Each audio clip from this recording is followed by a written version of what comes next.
Hello, everyone. My name is Peng.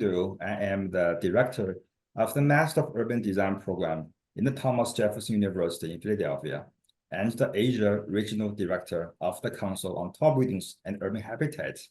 It's truly an honor to speak to Moshe Safdie, an internationally renowned architect and urban planner.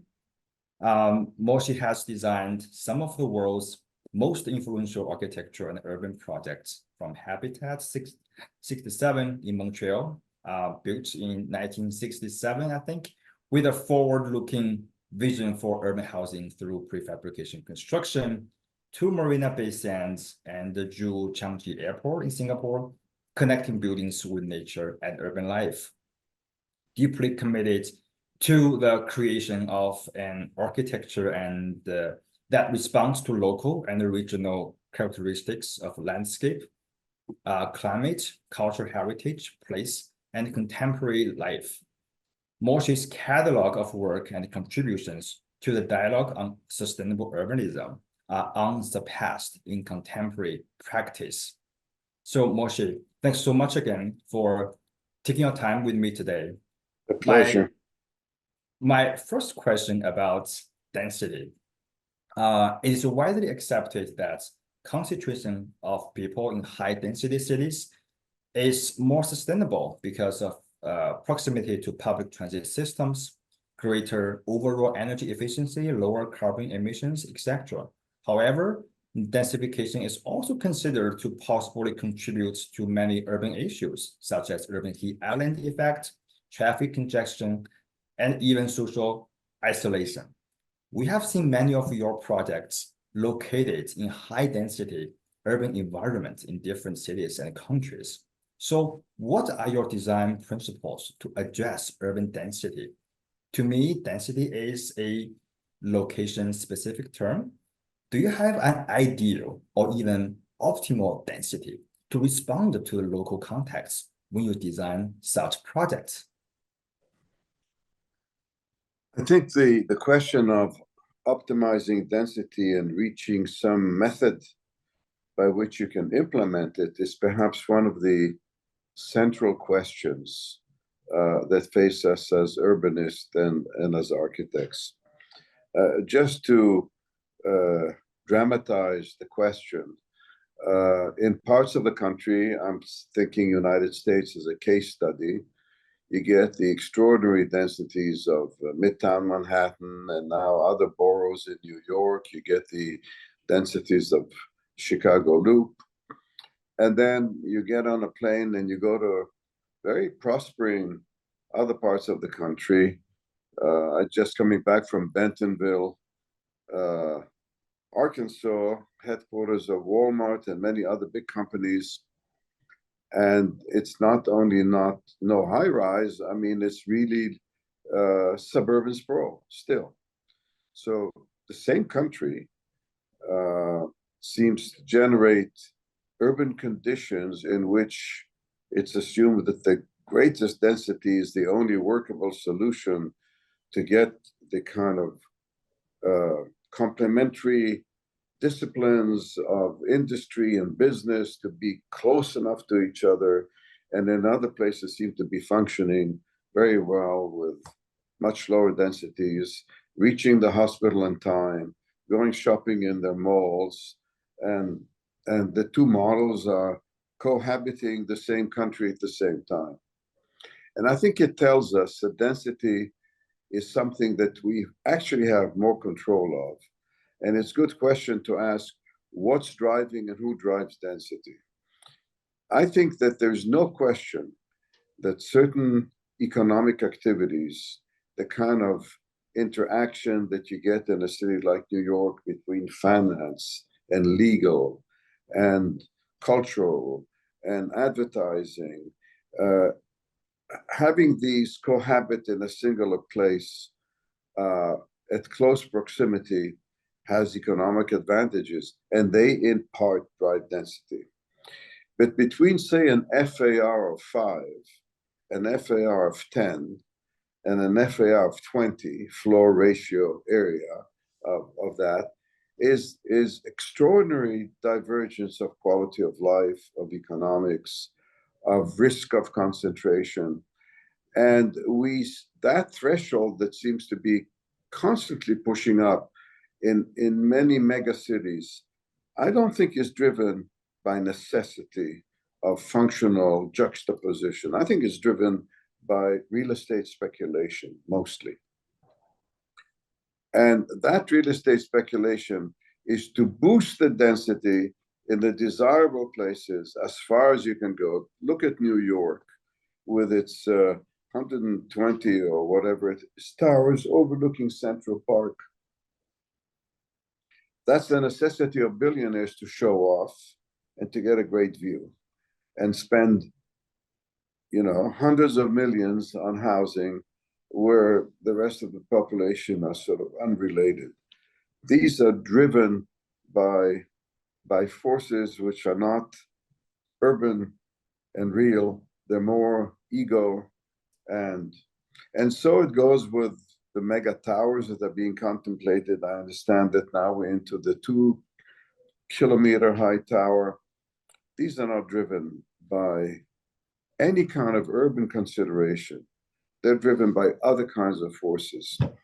So my own personal experience is it's always important to test, when going denser changes the name of the game in a dramatic way, and whether that step is needed. When I designed Habitat, 60 years ago, and I was saying this is an alternative to suburbia, I did not go to a density that we now get in some cities. I went to a density that was maybe 20 times what suburbia was. The original Habitat, 25 stories high, managed to get a great population, mixed use together in a way that's very workable, but it's not the density of Midtown Manhattan today. I think that changing the pattern simultaneously, even if it means using legislation and controls to resist the sprawl and resist the low density waste of land, very inefficient, car-dependent cultures, totally car-dependent, densities that you cannot even consider mass transit of any kind, on one hand, and not going to the extreme densities of the most concentrated part of mega cities is the way to go. And what is that in terms of statistics? I think it's, somewhere like in a FAR of 8, 9, that you can really achieve a great quality of life. And by the way, we see this in some cities where high-rise are not allowed. For example, Washington, D.C., 11 stories high. And yet it's a perfectly functioning, it's not the financial center of New York, but it's a perfectly functioning city with all the services juxtaposed to each other. And actually, with 11 stories, you can achieve quite a density. With 20 stories, with some isolated location of towers which are distanced enough so that they don't, overpower each other and block the views to each other, you can achieve very effective urban densities with a very high quality of life. And when it starts tipping against either economics, where you get apartments that need to cost 50 million, or against quality of life, because it means views are blocked, daylight is denied, sunlight doesn't reach your streets, then it's the time to put the red flag up. Right. Exactly. So you mentioned tall buildings and also your early career projects, Habitat 67. So it's not just tall, but also connected. You don't feel that's a single isolated tall buildings. So we have seen, and we continue to see, in my view, more sky bridges and more horizontal development at height between towers between buildings. We have seen many of your projects featuring sky bridges, such as Raffles City, Chongqing, China, Sky Habitat in Singapore, and of course, Marina Bay Sands in Singapore. So this idea was also seen in your teaching at Harvard Graduate School of Design. Last time we met in your studio at GSD, I remember all the tall buildings designed by your students were connected by huge sky bridges, or perhaps we should call it sky planes because the scale was massive across multiple levels in the sky. So why do you think buildings need to be connected in the sky, and how would you envision multi-level horizontal connections could be even further expanded at the urban scale? So I think in order to understand the question of the desirability of connecting towers, we're going to go to the history of the evolution of towers.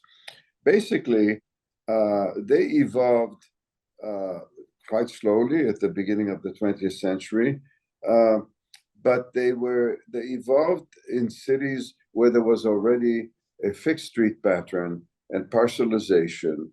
And so what happened is, on the same parcel that might have been designated for a lower building in a city that was gridded up and parceled up well before a skyscraper, you started getting great towers that simply took the property and extended it as an extrusion. And for a while this works well. One tower is residential, one tower is offices. It doesn't work that well in terms of optimizing the position and location to each other, because as we can see in every city that evolved that way, soon you get all the towers sort of packing in by the property lines, facing each other as they do across narrow streets in New York. And the impact is a great depravity of views, of daylight. The streets become totally shadowed spaces, windblown and unfriendly to habitation. And that is because none of this was considered when the layout of the streets was invented pre-towers. Now, when we say, what happens if we try to optimize tower location, juxtaposition from one tower to the other, access into these buildings, we start exploring other urban forms. And one of the things that becomes very clear when you do this is that the great advantage is, as you build tall buildings, to go mixed use.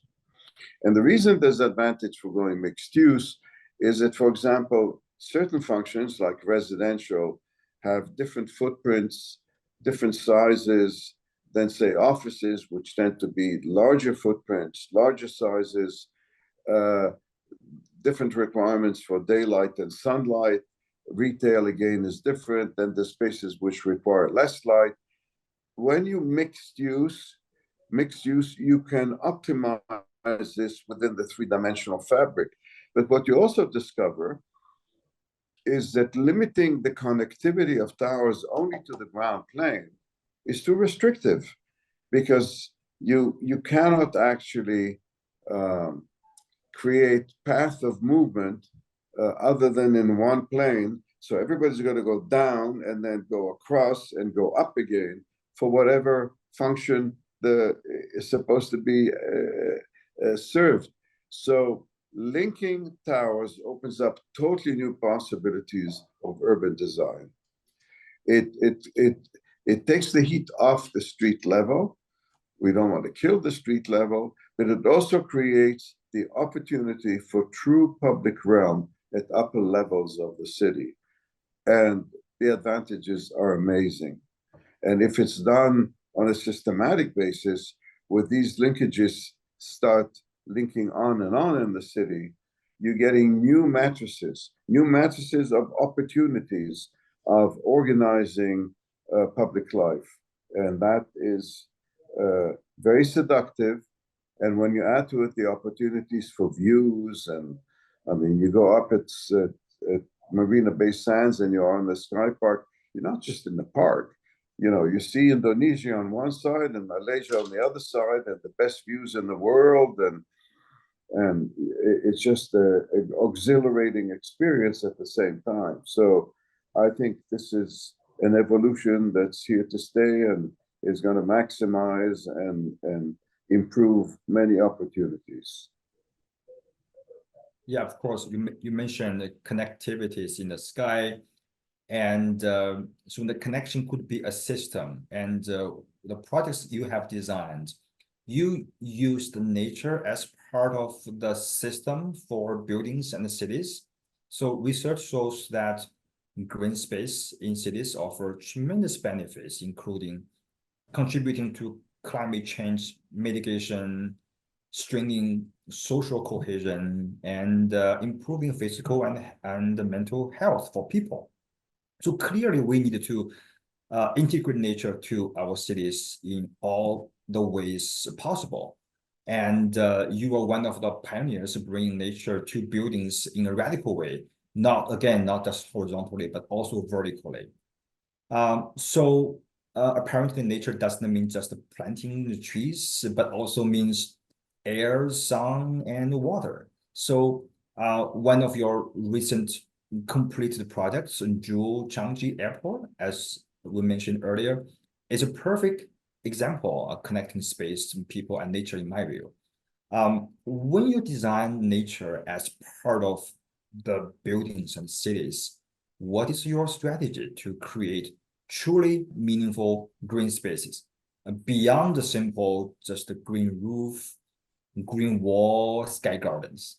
Yes, I think using the term nature can be confusing because nature is all around us. Nature is holistic, and so that I think we can be sharper when we say plant life and human life.